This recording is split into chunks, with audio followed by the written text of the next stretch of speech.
అనాకారి వధువు. పూర్వం ఒక బలసంపన్నుడైన రాజు ఉండేవాడు. ఆయనకి ఒకే కుమార్తె ఉండేది. ఆమె చాలా అనాకారి. కానీ తండ్రి కళ్ళకి ఆమె అతిలేక సుందరిలాగా కనిపించేది. ఎందుకంటే ఆ రాజుకు తన కూతురు అంటే పంచప్రాణాలు. తండ్రి తనని సాటిలేని సుందరి అంటుంటే కుమార్తె కూడా తన అందగత్తెననే అనుకునేది. రాజుగారి మాట కాదనే ధైర్యం లేక ఆయన కింద కొలువు చేసే వారంతా రాజకుమార్తె అందాన్ని వేణోళ్ల పొగుడుతూ ఉండేవారు. రాజకుమార్తెకు యుక్త వయసు వచ్చింది. రాజు ఆమెకు వివాహం నిశ్చయించి ఒక దూరదేశపు రాజకుమారుణ్ణి వరుడుగా ఎన్నుకున్నాడు. ఆ కుర్రవాడు బుద్ధిమంతుడు, తెలివితేటలు కలవాడు. అతని తండ్రి రాజకీయ కారణాల వల్ల ఈ సంబంధం అనుకూలంగా భావించి కొడుకుని పెళ్లికి ఒప్పించాడు. రాజకుమారుడు తండ్రి చెప్పగానే ఒప్పుకున్నాడు. ఎందుకంటే అతని మనసు ఎవరి మీద లగ్నమై ఉండలేదు.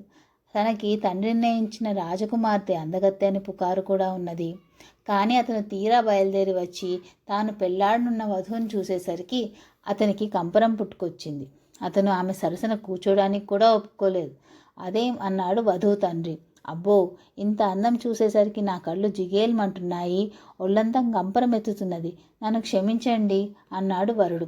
నీకు కాబోయే భార్య కాదుటోయ్, అంత విడియపడితే ఎలా అన్నాడు వధువు తండ్రి. ఇంత అందగతెని నేను పెళ్లాడజాలను, నేను ఆమెకు ఎంతమాత్రమూ అర్హుడను కాను, నన్ను మీరు మన్నించాలి అన్నాడు వరుడు. అంతా నిశ్చయమయ్యాక పెళ్ళికొడుకు ఇలా వెనుకడుగు వేయడం చూసి రాజుకు సహించరాని ఆగ్రహం వచ్చింది. కానీ అంతలోనే రాజకుమార్తె తన తండ్రితో, నా అందానికి రాజకుమారుడు తగని పక్షంలో నేనొక విద్వాంసుని పెళ్లాడతాను అన్నది.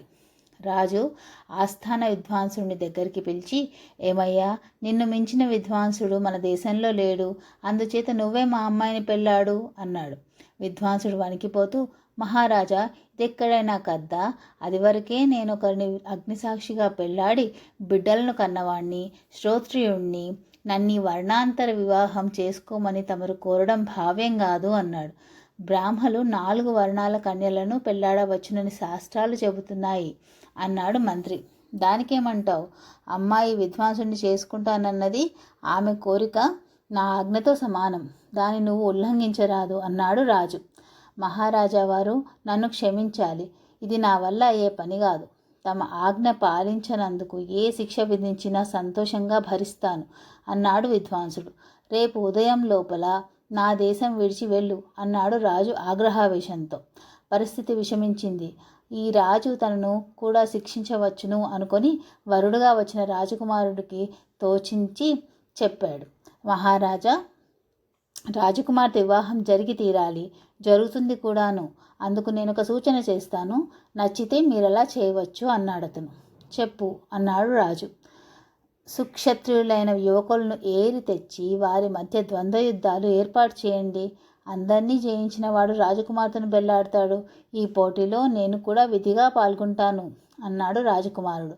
రాజు నగరంలో ఉన్న క్షత్రియ యువకులందరినీ పిలిపించి వారి మధ్య ద్వంద్వ యుద్ధాలు ఏర్పాటు చేశారు. వచ్చిన వారంతా కత్తులు తీసుకొని ఎదురెదురుగా నిలబడి రాజుగారు ఆజ్ఞాపించగానే పెద్ద పెట్టిన రంకెలు పెడుతూ కథను తొక్కుతూ కలియబడ్డారు.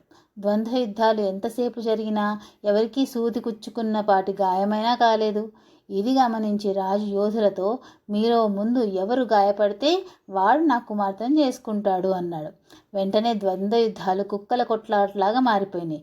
ప్రతి ఒక్కడూ తాను గాయపడే లోపలే అవతల వాడిని గాయపరచడానికి విశ్వ ప్రయత్నం చేశాడు. కళ్ళు మూసి కళ్ళు తెరిచే లోపల అందరూ గాయపడ్డారు. ముందు గాయపడిన వారెవరో చచ్చినా నిర్ధారణ కాలేదు. ఎవడి మటుకు వాడు అవతల వాడే తనకన్నా ముందు గాయపడ్డట్టు చెప్పాడు. ఇదంతా చూసి రాజకుమార్తెకు వైరాగ్యం వచ్చేసింది.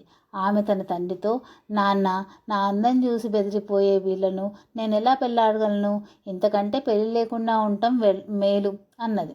అప్పుడు ఆస్థాన గాయకుడు ఒక మూల నుంచి, మహారాజా, నాదొక్క మనవి అన్నాడు. అతను గుడ్డివాడు. ఏమిటి నీ సూచన అన్నాడు రాజు. నేను పుట్టుగుడ్డిని, పెళ్లి కానివాణ్ణి. రాజకుమార్తె అందచందాలు చూసి ఆనందించే యోగ్యత లేని, బెంబేలు పడే భయం కానీ నాకు లేదు. అందుచేత ఆమెను నాకిచ్చి చేయండి, నేను ఒక ఇంటివాణ్ణి అయ్యే పుణ్యం మీకు దక్కుతుంది అన్నాడు ఆస్థాన గాయకుడు. రాజకుమార్తె ఆ గుడ్డి గాయకుడిని పెళ్లాడడానికి తక్షణం ఒప్పుకున్నది. రాజు సంకోచించకుండా ఇద్దరికీ పెళ్లి చేసేశాడు. ఆ దంపతులిద్దరూ ఎంతో అన్యోన్యంగా జీవించారు. సమాప్తం.